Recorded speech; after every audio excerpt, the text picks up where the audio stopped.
ठरल्याप्रमाणे सर्व तयारी करून सुधा निघाली. हरीही ठरलेल्या वेळेत घरातून निघाला होता. दोघेही तळ्याकाठी आले, त्यांच्या नेहमीच्या जागी. हीच ती जागा जिथे ही प्रेमकहाणी सुरू झाली होती. दोघांच्याही चेहऱ्यावर विलक्षण आनंद दिसत होता. पुढील आयुष्याच्या स्वप्नांनी डोळे भरून आले होते. दोघेही तेथून निघाले. कोठे जायचे माहीत नव्हते. पुढचे काहीच ठरलेले नव्हते. फक्त एकमेकांची साथ तेवढी निश्चित होती आणि त्या जोरावर पुढचे आयुष्य काढण्याची त्यांची तयारी होती. काहीही करून लवकरात लवकर गाव सोडायचे हे त्यांनी ठरवले. दिवसभराची धावपळ झाल्यावर कुठल्या तरी एका गावात पोहोचले. भरपूर विचारणा केल्यावर रात्रीच्या राहण्याची सोय झाली. वडापाव खाऊन दोघेही शांत झोपले, एक आंतरिक समाधान घेऊन, पण बरोबरच एक भीती, जिची जाण दोघांनाही तितकीच होती. इकडे गावाकडे दोघांच्याही घरात गोंधळ माजला. रात्र होऊन गेली तरी सुधाचा काही पत्ता नाही. त्यामुळे आई वडील बेचैन होते. इकडे हरीच्या घरी तीच परिस्थिती. सर्वत्र शोधाशोध झाली, पण दोघांचाही कुठेच थांग नाही. दोघांच्याही घरी चिंतेचे वातावरण होते. दुसरा दिवस उजाडला आणि दोघांनाही आदल्या दिवशी तळ्याकाठी एकत्र पाहिल्याची बातमी समजली. हरी कालपासून घरी नसल्याचे समजले. दोघेही सोबत पळून गेल्याचा अंदाज आला. हे ऐकूनच सुधाच्या आईच्या काळजात धस झाले. पुढील परिणामाची तिला जाणीव होती. पाहता पाहता बातमी वाऱ्यासारखी गावभर पसरली. प्रत्येकाच्या मुखात तीच चर्चा. गावातील ज्येष्ठांची मतांतरे झाली आणि शोध मोहिमेला अधिकच जोर चढला. गावाबाहेरही शोध सुरू झाले.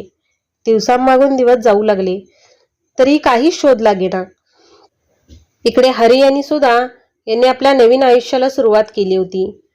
एक आठवड्यापूर्वीच मंदिरात जाऊन दोघांनी विवाह केला होता. आपल्या नव्या खुराड्यात त्यांचा संसार सुरू झाला होता. त्यांच्यासाठी स्वर्गच होता तो. हरीला नवीन कामही मिळाले होते. दिवस छान चालू होते आणि एके दिवशी त्या गावात कसल्या तरी कामासाठी आलेल्या सख्याने एका खोलीबाहेर सुधाला पाहिले. तडक गावात जाऊन ही बातमी त्यांनी सांगितली. आतापर्यंत हा विषय गावाच्या आबरूचा विषय झाला होता. बातमी कळताच गावातले कर्ते पुरुष एकत्र जमले. या बाबतीत काय करायचे याचा निर्णय देखील झाला. दोघांच्याही घरच्यांपर्यंत ही बातमी पोहोचली, पण त्याचा काही एक उपयोग नव्हता. ते आता काहीही करू शकत नव्हते. संध्याकाळपर्यंत सर्वजण त्या जागी पोहोचले. दरवाजा वाजवला. सुधाने दरवाजा उघडला. त्या क्षणाला दोघांवरही झेप घालून त्यांना पकडण्यात आले. त्यांना काही कळायच्या आत त्यांना पकडून गावी आणण्यात आले. पंचायत भरली. सर्व गाव जमले.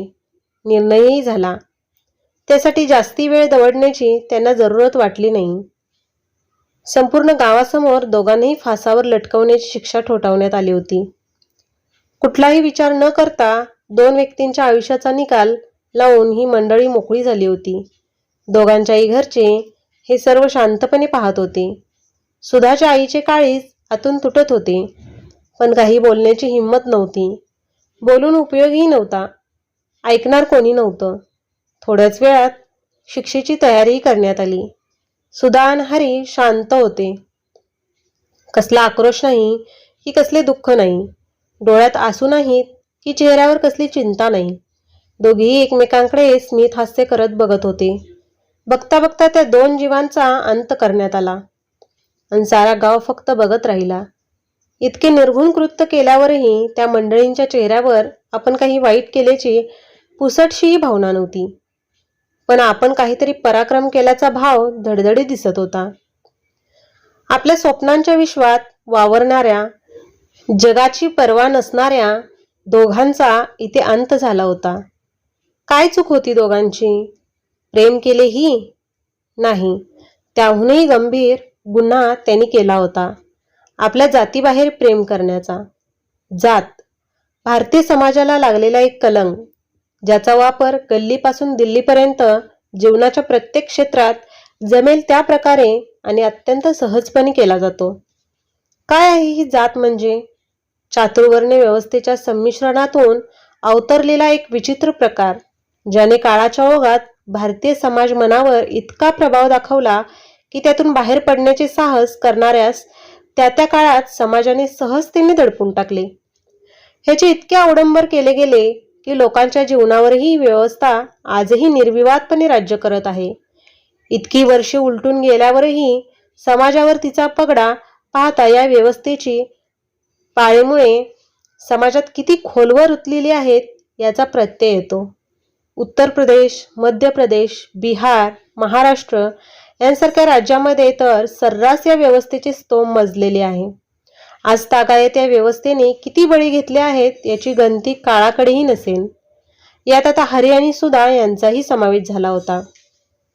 पोलीस नाही, न्यायव्यवस्था नाही, गावातील पुढारी लोकांनी हा निवाडा केला होता. आपल्या जातीबाहेरच्या मुलामुलीशी प्रेम करण्याचा गुन्हा या दोघांकडून झाला होता. गावाची इतक्या वर्षाची शिस्त भंग झाली होती. आपली जात अशुद्ध झाली होती. गावातील मुलामुलींमध्ये याविषयी उदाहरण निर्माण करणे गरजेचे होते. या अक्षम्य गुन्ह्याची शिक्षाही देऊन झाली होती. ते 2 जीव चावडीवर असेच पडलेले होते. त्यानंतर पोलीस यंत्रणेला जाग आली. न्यायव्यवस्था खडबडून उठली. वृत्तपत्रात बातमी झळकली. रिकाम्या लोकांमध्ये थोडीफार चर्चा रंगली आणि दुसऱ्या दिवशी बातमी शिळीही झाली.